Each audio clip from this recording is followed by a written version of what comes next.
When I returned home for the first time in few months, the house of memories where I grew up was being put up for sale. Since you were the one who said I could do whatever I wanted to do, I did it whatever I wanted to do. If the compensation needs to be paid, then you should be the one who should pay it. It's your own house. Ha! This is my revenge because you continuously looked down on me because I was poor. Go to hell. My husband, Ken, and my mother-in-law, Lisa, who grew up poor, sold the house without my permission while I was away and got the money from selling the house. And they deliberately violated the contract and laughed at me, the owner of the house, to pay for the compensation which would occur due to this incident. But they had no idea of the consequences that was going to happen. Their selfish action was trampling on the feelings of not only me, but also to my parents. I'll never forgive them for what they have done. I have to pay because it's my house. Huh. Yeah, you better hurry up and pay. If you say that, then this house is not owned by me. Huh? And my husband, Ken, and my mother-in-law, Lisa, is going to hell because of what they did all on their own. I have been married to my husband, Ken, for 10 years. Ken and I have known each other since we were kids and have been together since we were young. We are in what is called a marriage in which I have a significantly higher socioeconomic status compared to Ken. I have lived with my parents, who are business owners, and I have lived comfortably. Ken, on the other hand, grew up in a single-parenthood family and didn't live a well-off life. Nevertheless, my parents and I were attracted to Ken's personality, so we never worried about his background. In fact, I think my parents had always loved him as if he were their own son. My parents decided to move into my father's other house to spend their retirement comfortably, so we are now living together in my parents' house where my parents used to live. This was also my parents' plan to support us as much as possible. We should officially change the ownership for the house's contract soon. After that, the rest is yours to do as you please. You're thinking of moving at some point, right? Maybe you can use the money for that. A few months ago, my father told me that he was going to give me the parents' house.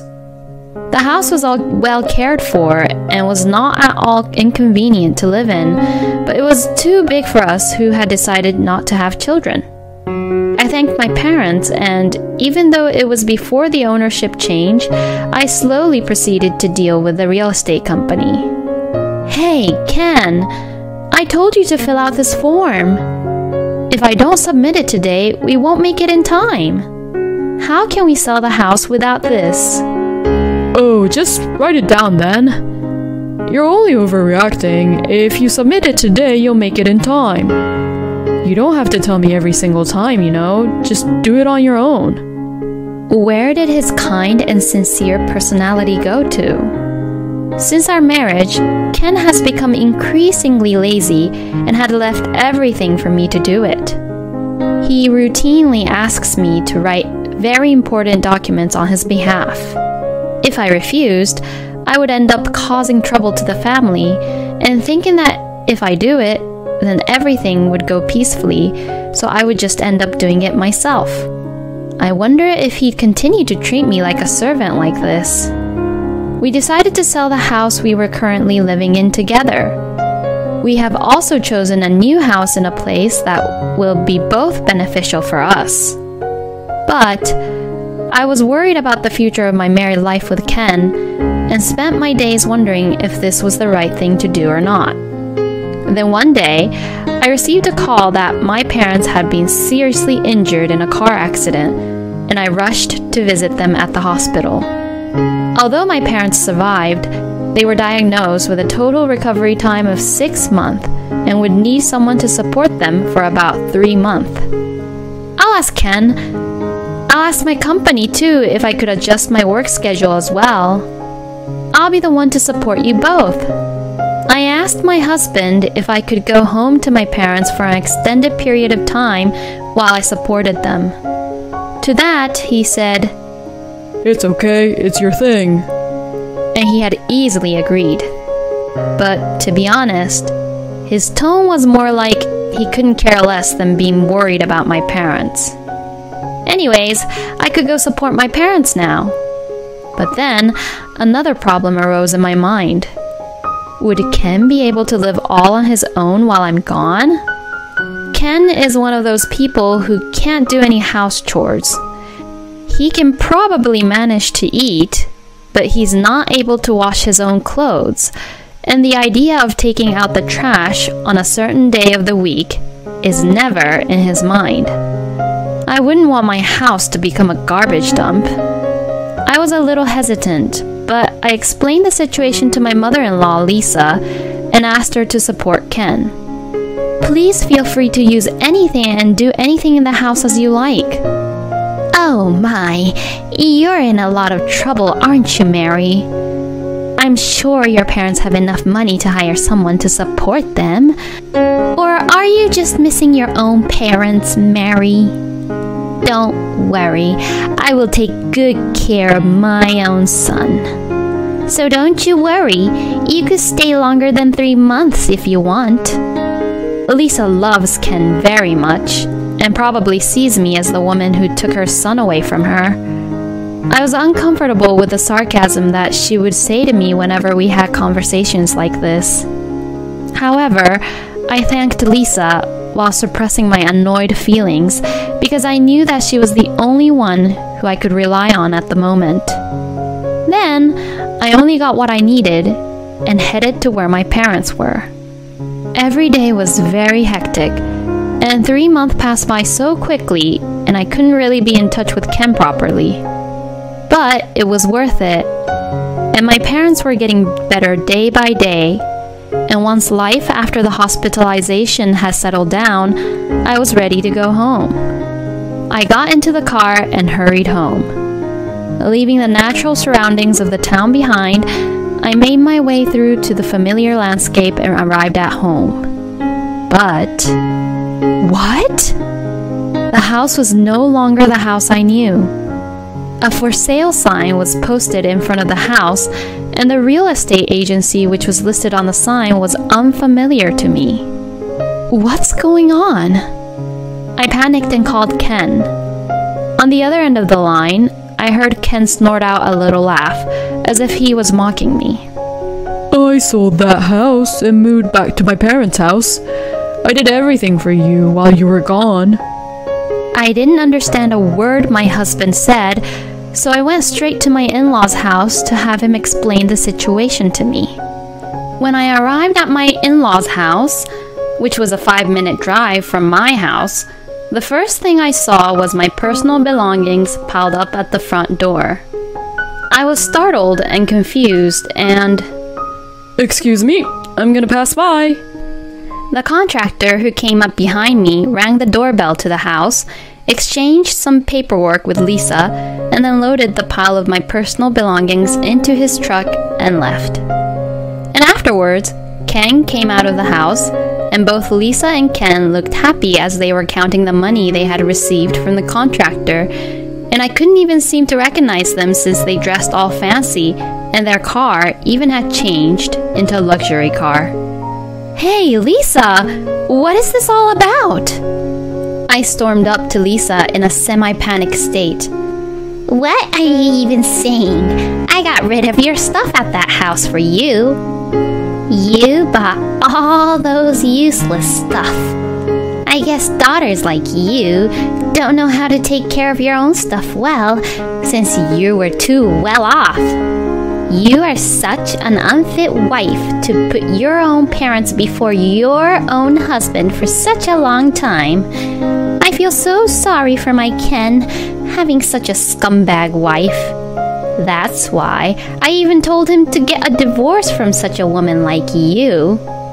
Then, Ken told me that the house was now in your name, so I decided to take it in exchange for alimony.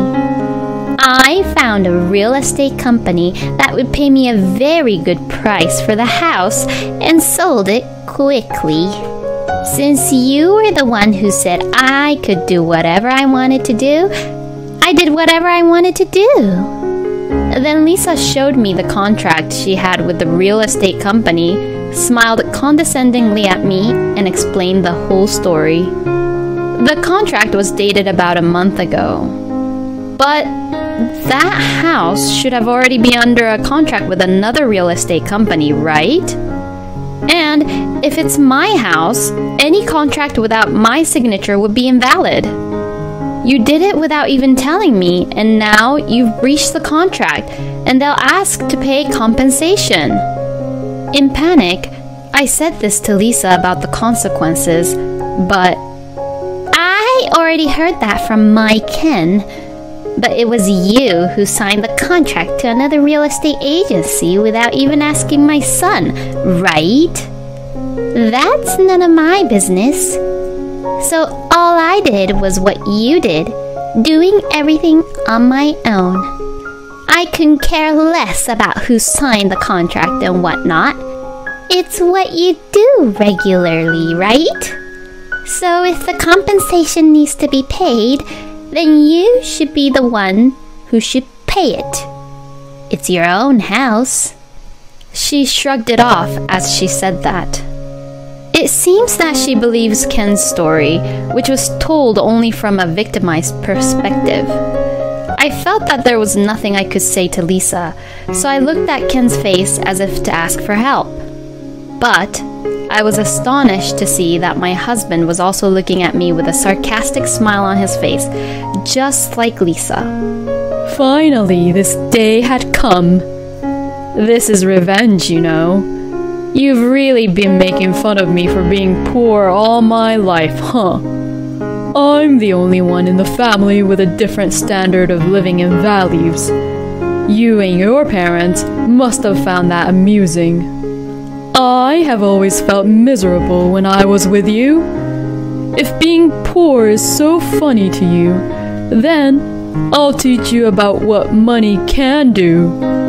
I don't accept that you're the only one who has a nice, good life.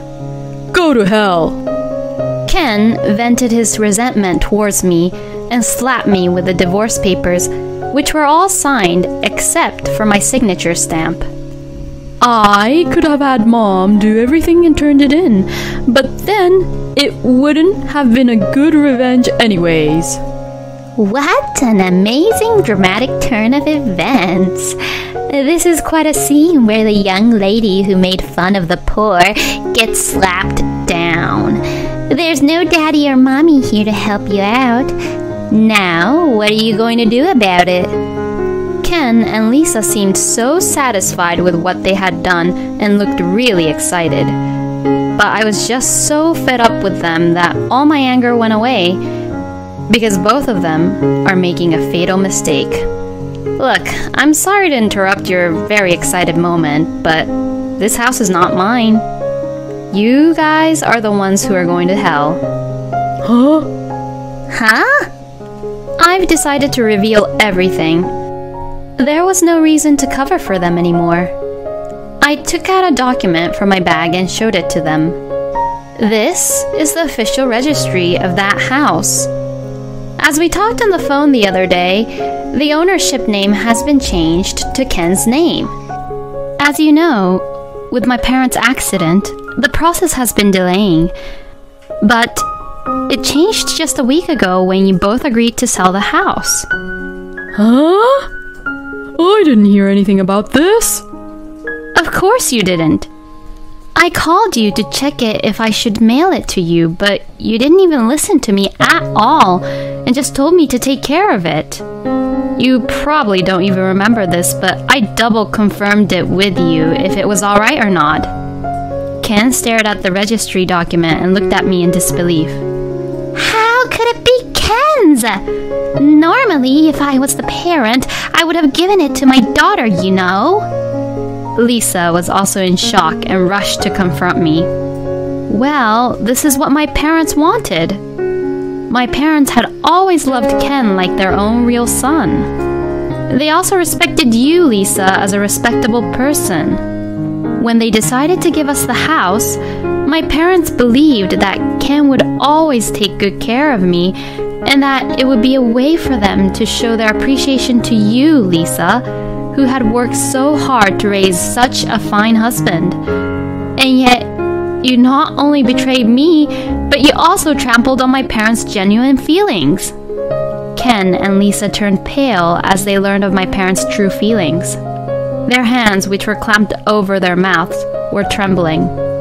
As I said before, this is going to be a big problem involving both real estate agencies. You should expect that they would definitely claim for a good amount of compensation. I will contact the real estate agency with whom I first signed the contract. So could you both just contact the real estate agency with whom you signed the contract on your own?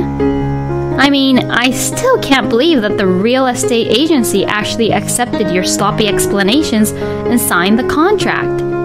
If you have an opinion, don't be a scum and do things like this, but say it to me earlier.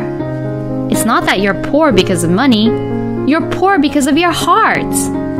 My tone became stronger and stronger, and finally I loudly accused both of them. And finally, I pulled out my cell phone to call the real estate agency, but... Wait a minute. This is not what I wanted. I was just sad because you left me. Anyway, let's work it out together as a married couple.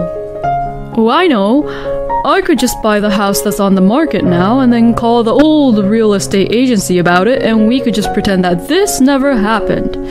You're rich, so can't you do that? Please. This whole thing started because of my mother.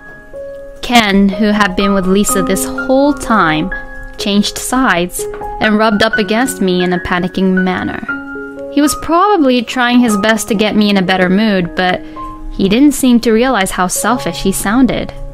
Hey, Ken! Are you betraying me now?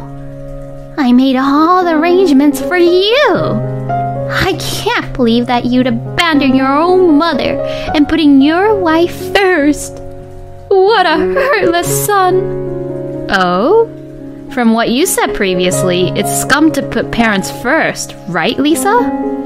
Then you're lucky that Ken is not a scum, aren't you? You should be saying that he's a fine son. Lisa seemed indignant at her own son's betrayal, but her own comment that she made previously bit her back, and she was unable to say anything anymore. That's right. You're the most important person to me right now, Mary. I'm going to change my attitude once again and do my very best. So... Don't get me wrong. No one said anything about forgiving you. Seeing that I had gotten Lisa to quiet down, Ken happily took my hand, but I briskly brushed his hand away and glared at him coldly. I was already fed up with your laziness to begin with. Besides, when things like this go wrong, you tend to blame other people, huh? And you leave people to take care of your own problems, huh? How can I even trust you to change your attitude? Let me say it clearly. I'm not your secretary or your servant. If you are an adult, you should at least take responsibility for your own actions. You will pay for this for the rest of your life. You and Lisa, both of you. With that, I snatched the divorce papers from Ken's hand, stamped my signature on the spot, and left the two of them, who were both in a shock. After that, despite some troubles, the divorce from my ex-husband was successfully finalized. Ken and Lisa sued my family, claiming that they had just been cheated by my parents and that our family was responsible for compensation, but of course, they lost. As expected, they are now being held liable for compensation by both the real estate agencies, and I am told that they would have to pay a significant amount of money because of their malicious actions. On top of that, they seem to blame each other for each other's fault. And from this, it looks like that they will be at rock bottom for a long time. As for me, The company had arranged for me to continue working remotely so that I could support my parents. So, I'm going back to my parents' place and continuing to support them while I work. Honey, your bath is ready. Thank you. I'll wash the dishes, so you get in the bath first today. You must be tired after your rehab session. Well, then you should get in, Mary. I'll get in later.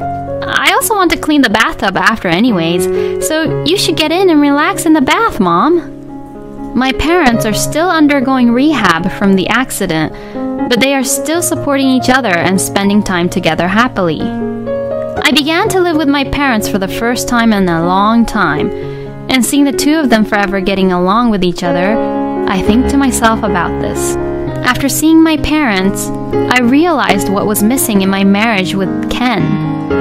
I think that it was respect and consideration for each other. There are things that I could have done to be more considerate, but thinking back, I don't believe that Ken and Lisa had any such feelings for me.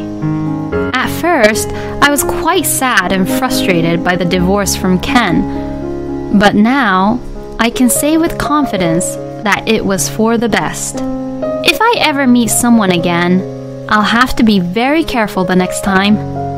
I hope I never have to worry my dad and mom again. I decided that I would definitely take the lessons I felt from the incident with Ken and Lisa and apply these experiences to the rest of my life. And I would also remember and never forget to thank my parents as I started my new life at a new place.